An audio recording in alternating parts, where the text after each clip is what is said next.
Hiya, my name is Charlie and welcome to my channel, and today I'm going to be doing a video about Australian fiction that I want to read this year. But before I jump into that, the reason I'm doing this video is because the lovely Jaclyn from 6 Minutes For Me is hosting a readathon this month called Aussie April, and it's to celebrate Australian fiction and Australian works from Australia, so everything Aussie basically. And she's Doris from Aussie Books is co-hosting it with her, so I will link their channels down below. I did talk about Jaclyn in my favourites video, which I will also link down below, so you might have already heard about that then. But I'm just going to launch right into the books that I want to read, so before I get carried away, as you guys know. Right, the first book I want to talk to you about is The Dry by Jane Harper. This is kind of a booktube darling. Lots of people have talked about it, but in case you don't know what it's about, basically it's set in a small town in Australia where there's like been a drought, and this detective, it's because this is the first book in the Aaron Falk series, and it's his friend's funeral, and so he comes back to this town that he's been raised in, and there's like a mystery, I guess, so they find out there's like a mystery surrounding the death, and I think there's like secrets between him and his friend that had happened prior to, obviously, like when they were growing up and stuff. So yeah, it's like Aaron Falk is a detective, and it's his job to kind of, I guess, solve the mystery, I'm guessing.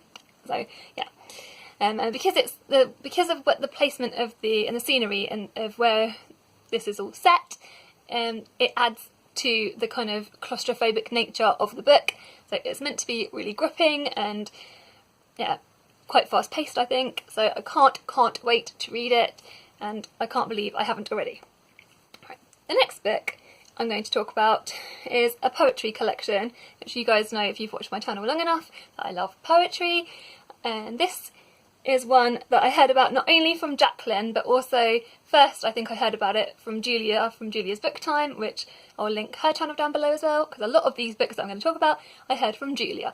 So yeah, so this is a poetry collection by Alison Whittaker, and I believe it's sort of an it says a stunning mixture of like memoir, repertoire, fiction, satire and critique.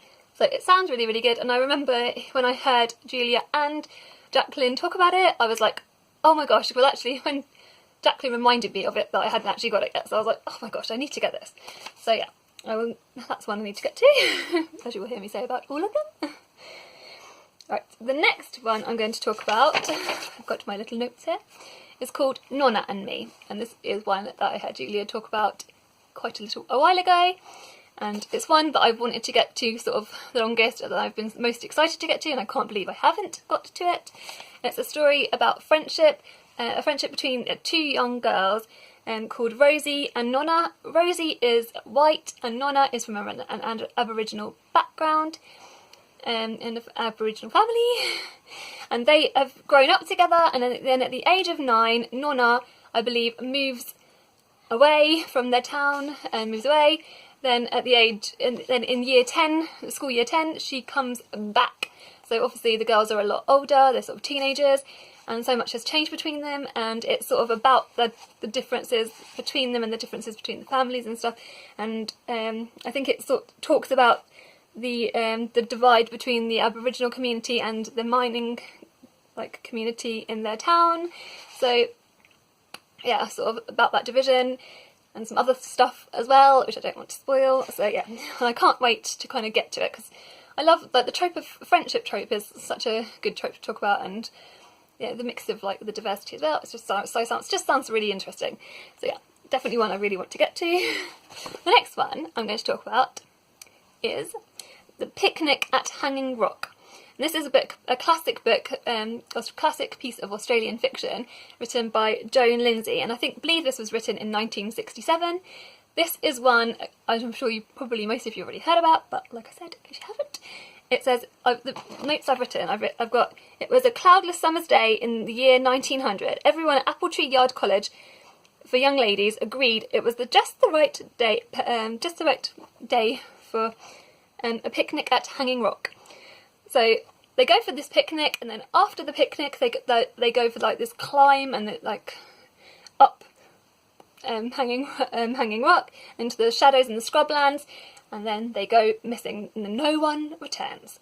So I guess it's the mystery of what happened to them, and it just sounds quite dark, and like I said, it's a classic, so it's definitely one I would want to get to. So that's another one. Right. Lastly, but not leastly, I'm going to talk about my favourite one on this list, even though Nona Me is quite close, but yeah. This is called Beneath the Mother Tree by D.M. Cameron. Now, I've printed out some notes for this because this sounds so amazing, and even though I've read it over and over again, I don't want to get it wrong, so I'm just going to read off the notes, I'm sorry. So, this is a spine-chilling mystery and contemporary love story. It says, Beneath the Mother Tree plays out in a unique and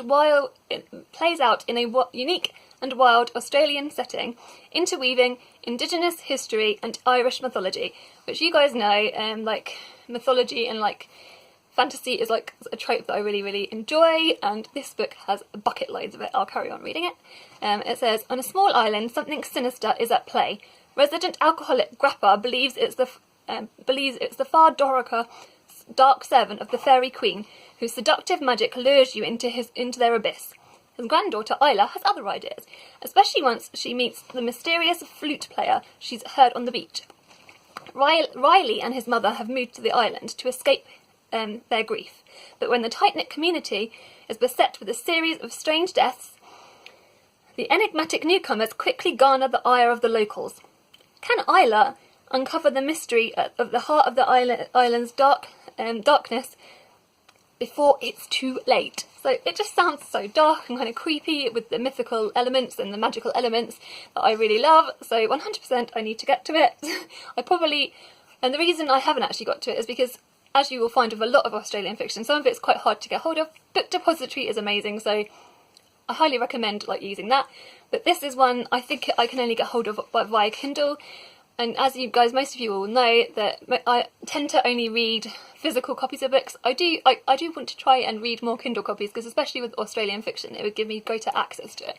So I'm probably going to try and download this tonight on my husband's Kindle. So I'll try. I have asked him already. He won't mind anyway. But either which way. So yeah, and then I can read it because it just sounds so good. Oh my gosh, it's such a Charlie book. So yeah.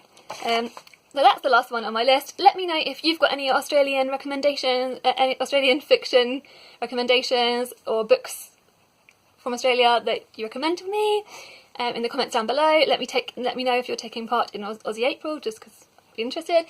And all the links for all of it will be down below. And yeah, I post videos on Wednesdays and Sundays. So if you are new to my channel, that is when you'll find me. Take care and sending you lots of love. Bye!